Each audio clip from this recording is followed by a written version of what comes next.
तो हेलो दोस्तों, मेरा नाम है सुनील और ये है मेरा दोस्त। हम दोनों गए हैं ऋषिकेश की एक ट्रिप पर। हम जैसे ऋषिकेश पे लैंड होते हैं, सबसे पहले हमारे दिमाग में ख्याल आता है कि हम होटल कौन सा करना है। तो हम फटाफट से हमें होटल मिल जाता है और ये हमें होटल मिला है। ये जो होटल है फ्रेंड्स, काफ़ी अच्छे बजट में मिला है हमको। इसका जो प्राइस है वो 2100 रुपये है 2 दिनों के लिए। दो दिन तक हम यहीं रहेंगे और फिर हम निकल जाते हैं ऋषिकेश को एक्सप्लोर करने के लिए। हम एक स्कूटी रेंट पे लेते हैं, हम 2 स्कूटी रेंट पे लेते हैं और हम निकल जाते हैं ऋषिकेश। तो भाई हम ये है दोस्तों जानकी झूला में आप ड्राइव कर सकते हो, गाड़ी चला सकते हो। और फिर ऐसी गली से निकलने के बाद हमें जो आगे व्यू दिखेगा वो आप सोच भी नहीं सकते। तो ऐसी सी गली से निकलने के बाद हम डिसाइड करते हैं हम जाएंगे नीलकंठ महादेव मंदिर। हम जैसे ही नीलकंठ महादेव मंदिर की ओर चलते हैं, उससे पहले हमारे पास आता है नीर झरना। नीर झरने को भी सोचते हैं हम चलते हैं, नीर झरना घूम लेंगे। और हम जैसे ही नीर झरने की तरफ जाते हैं, में जाने के लिए आपको थोड़ा ऊंचाई पे जाना पड़ता है। अगर आपको अच्छे से स्नान करना है, झरने के मजे लेने, तो आपको ऊपर जाना पड़ेगा। तो हम फटाफट से सीढ़ियाँ लेते हैं और सीधा हम पहुँच जाते हैं ऊपर टॉप पर। और टॉप पर पहुँचने के बाद फिर हमें जो है हम स्विमिंग करते हैं। एकदम बहुत ही ज़्यादा मज़ा आता है, काफ़ी अच्छा लगता है। और हम 2 दोस्त हैं, काफ़ी अच्छा इन्जॉय करते हैं। उसके बाद दोस्तों हमें मिलती है एक दादी जी, और ये हमें बताती है कि दोस्तों ये जो है पिछले 3 महीने से यहीं रह रही है और ये शायद ही नीचे जाते हैं फ्रेंड्स। ये कहते हैं कि मैं तो बिल्कुल भी नीचे नहीं जाती, मेरे बच्चे जो है नीचे जाते हैं। और दोस्तों जब इनका काम नहीं चल रहा होता है, यानी कि बारिश के मौसम में या ठंड के मौसम, से कहा कि मैं तो कभी भी नीचे नहीं जाती, मेरे बच्चे जो है वो नीचे जाते हैं। जब हमारा यहाँ काम नहीं चल रहा होता है तो वो नीचे जाते हैं पैसे कमाने के लिए, पर मैं यहाँ से कभी नीचे नहीं जाती, बहुत ही कम जाती हूँ। और ये दोस्तों यहाँ नहीं रहते, इससे ऊपर रहते हैं, पहाड़ों पर रहते हैं। तो इन दादी से बात करने के बाद कि मुझे पता लगा कि किस तरीके से ये लोग काम करते हैं, किस तरीके से इनका काम चलता है, उसके बाद में हम लोग निकल जाते हैं अपने नीलकंठ मंदिर की यात्रा को करने के लिए। हम जैसे ही पहाड़ के ऊपर जाते हैं, हमें काफ़ी खूबसूरत नज़ारे देखने को मिलते हैं। काफ़ी अच्छा इलाका है, काफ़ी अच्छी जगह है। ऊपर जाना तो सिर्फ और सिर्फ एक मतलब मंदिर में जाना तो दर्शन करना, लेकिन उससे पहले के जो व्यूज़ आते हैं उसको देख करके दिल तो खुशी से नाचने ही लग जाएगा। और वास्तव में काफ़ी अच्छे नज़ारे देखने को मिलते हैं, क्योंकि इतनी हाइट पर जाने के बाद आपको बिल्कुल साफ़ हवा देखने को मिलेगी और साथ ही साथ जो नज़ारे होंगे काफ़ी खूबसूरत होंगे। लेकिन हमें यहाँ एक चीज़ हमेशा ध्यान रखनी पड़ेगी कि हमेशा हमें यहाँ सेफ़ ड्राइविंग करनी पड़ेगी, क्योंकि जितना ही ज़्यादा खूबसूरत जगह उतनी ज़्यादा डेंजरस भी है ये। तो अब वो टाइम आ गया है जब मुझे अपने दोस्तों को यहाँ से अलविदा कहना पड़ेगा, क्योंकि यहाँ से ये दोनों जाने वाले हैं अकेले और मैं जाने वाला हूँ अकेला अपने दोस्त के पास, क्योंकि यहाँ से मुझे सोलो ट्रैवल करना था और मुझे अपने दोस्त के पास भी जाना था। तो इनको मैं अपनी जयपुर वाली बस में बैठा करके अलविदा कह देता हूँ, प्रॉपर बस में बैठाता हूँ। उसके बाद ही मैं अपने सोलो ट्रैवल पर निकलता हूँ। और जैसा कि मुझे यहाँ से अब जाना था आगरा अपने दोस्त के पास, तो फटाफट से अपने लिए एक गाड़ी देखता हूँ। लेकिन इतना भी आसान नहीं था फ्रेंड्स मेरा यहाँ से जाना, क्योंकि उस दिन कोई भी गाड़ी आगरा के लिए नहीं थी। और टाइम की बात करूँ तो काफ़ी ज़्यादा हो गया। तो आप लोगों को मेरी किस्मत पता है कि मेरे साथ कभी भी सीधा सीधा कुछ नहीं होता है। तो भाई यहाँ से अब मुझे क्या करना पड़ेगा, मैं कहाँ जाऊँगा, कहाँ रहूँगा, क्या खाऊँगा, ट्रेन मिलेगी कि नहीं, बस मिलेगी कि नहीं। मैं सोलो ट्रैवल शुरू कर देता हूँ, लेकिन मुझे कुछ भी समझ में नहीं आता कहाँ रहूँ, क्या करूँ। लास्ट में मेरे पास ऑप्शन बचता है कि मैं घाट किनारे ही सो जाता हूँ। और यहाँ पर दोस्तों बहुत ज़्यादा ठंड होती है, क्योंकि गंगा जी मेरे जस्ट बगल से ही गुजर रही होती है। मैंने सोचा कि आज की रात मैं यहीं बिताऊँगा, लेकिन यहाँ पर ठंड होती है। सिर्फ रेन कोट के साथ ही मैं अपनी रात काटता हूँ।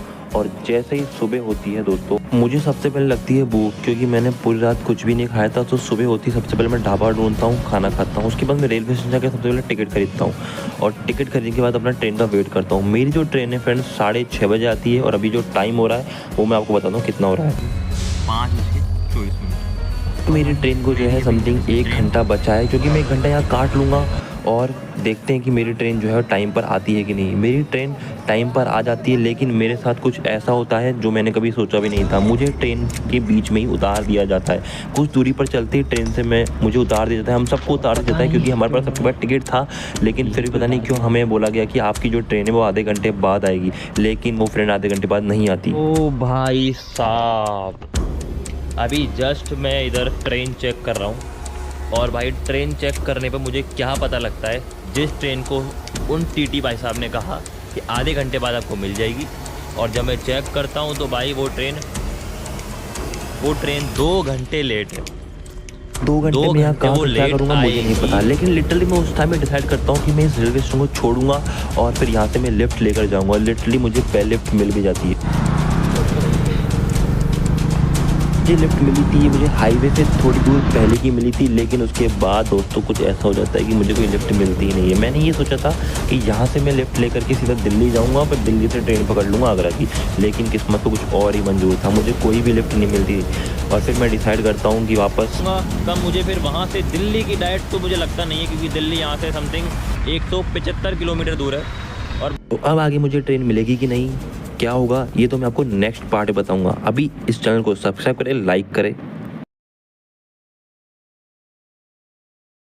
वापस से फिर डिसाइड किया है कि मैं अब लिफ्ट नहीं ले पाऊँगा, क्योंकि भाई सही बताऊँ ना तो अभी 9 बज चुकी है और मुझे अब लिफ्ट नहीं मिल रही बिल्कुल भी वहाँ तक की। और कब मैं वहाँ पहुँचूँगा, कब मुझे फिर वहाँ से दिल्ली की डाइट तो मुझे लगता नहीं है, क्योंकि दिल्ली यहाँ से समथिंग 175 किलोमीटर दूर है। और भाई 175 किलोमीटर की लिफ्ट पता नहीं कोई देगा कि नहीं, कोई क्या होगा क्या नहीं होगा, और इस चक्कर में मेरी ट्रेन भी छूट जाएगी, मैं और लेट हो जाऊँगा। फिर मैं तुरंत ही बिना समय गंवाए सीधा अपने रेलवे स्टेशन की ओर बढ़ जाता हूँ। और रेलवे स्टेशन पहुँचने पर सबसे पहला काम मुझे अपनी ट्रेन का वेट करना है। और सही बताऊँ तो मेरी ट्रेन जो है वो टाइम पर आती है।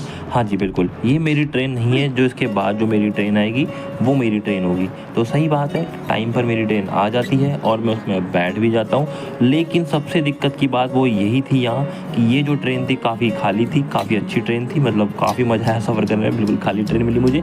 लेकिन इस ट्रेन में सिर्फ एक ही दिक्कत थी, ये बहुत रुक रही थी, जहाँ इसे नहीं रुकना चाहिए था ये उस जगह भी रुक रही थी। और इस चक्कर में ये टाइम और बढ़ता ही जा रहा था, मेरा जो लेट होने का मैं और भी ज़्यादा लेट होता ही जा रहा था। लेकिन खैर अब कर भी कह सकते हैं, इंडियन रेलवेज़ तो आप जानते ही है, कुछ भी हो सकता है। यहाँ पे ट्रेन 2 घंटे लेट सकती है, 3 घंटे लेट सकती है। भाई मेरी ट्रेन वास्तव में मैं बहुत लेट हो चुका था, जहाँ मुझे 1 बजे पहुँचना था वहीं मैं 5 से 6 बजे पहुँचा हूँ फ्रेंड्स।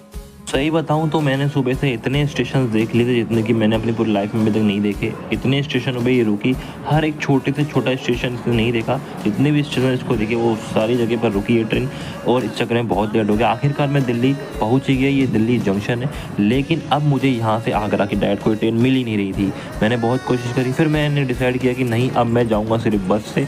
तो मैं सबसे पहले ढूंढता हूँ कि आगरा के लिए कौन सी बस है। सबसे पहले मैं जाता हूँ बस स्टैंड पे, उसके लिए मुझे बुक करना पड़ता है उबर। पर पहुँचते ही सबसे पहले पहुँच जाता हूँ बस स्टैंड। सबसे खुशी की बात तो ये है कि मुझे बस मिल भी जाती है और बस काफ़ी अच्छी होती है और इसका किराया भी बहुत कम होता है फ्रेंड्स, तो काफ़ी अच्छा लगता है। जो हुआ अंत में अच्छा हुआ, क्योंकि इतना लंबा सफ़र करने के बाद मुझे एक ऐसी बस मिली जो कि मुझे काफ़ी अच्छी लगी। और इस बस पर बैठ करके मैं अपने सफ़र की ओर निकल जाता हूँ। लेकिन टाइम बहुत हो चुका है, सुबह से मैंने आपको बताया कि सुबह 6:30 बजे से मैं निकला हूँ और अभी शाम शायद मेरे ख्याल से रात की काफ़ी ज़्यादा टाइम हो चुका है। तो शायद किस्मत को भी यही मंजूर था कि इस तरीके से मेरे को ट्रैवल करना पड़े शायद। तो भाई कुछ इस तरीके से मेरा ट्रैवल रहा। अब मैं दोस्त के पास पहुंच जाऊँ। तो हेलो दोस्तों, मेरा नाम है सुनील और रात की इस कलरफुल बस की यात्रा को कंप्लीट करके मैं पहुंच जाता हूं अपने दोस्त के पास। लेकिन टाइम की बात करूँ तो टाइम काफ़ी हो जाता है, क्योंकि मेरी जो ट्रेन थी उसने मुझे बहुत ज़्यादा लेट कर दिया था। इस वजह से मैं काफ़ी लेट भी हो गया था। लेकिन खैर अब मैं अपने दोस्त के साथ पहुंच चुका हूं, तो रात में तो मैं सीधा जगह सो ही जाता हूं। और सुबह उठते ही मुझे सबसे पहला काम मुझे ये करना था, क्योंकि मुझे धोने थे कपड़े, क्योंकि मेरे सिर्फ कपड़े थे 3-4 दिन की ट्रिप में काफ़ी गंदे हो गए थे, कुछ कपड़े तो गीले पड़े थे। सबसे पहले उनको धोता हूँ।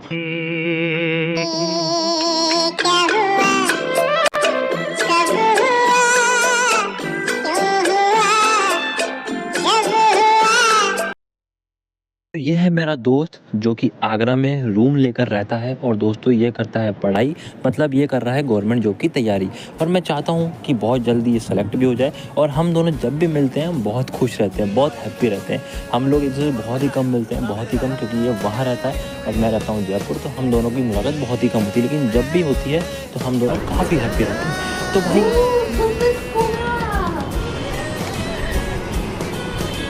तो अब जो कपड़े मैंने सूखा है साथ साथ उनको उतार भी लिया जाए, क्योंकि अब जाने वाला हूँ यहाँ से फ्रेंड वापस अपने घर, क्योंकि मेरी जो ट्रिप है वो यहीं एंड होती है।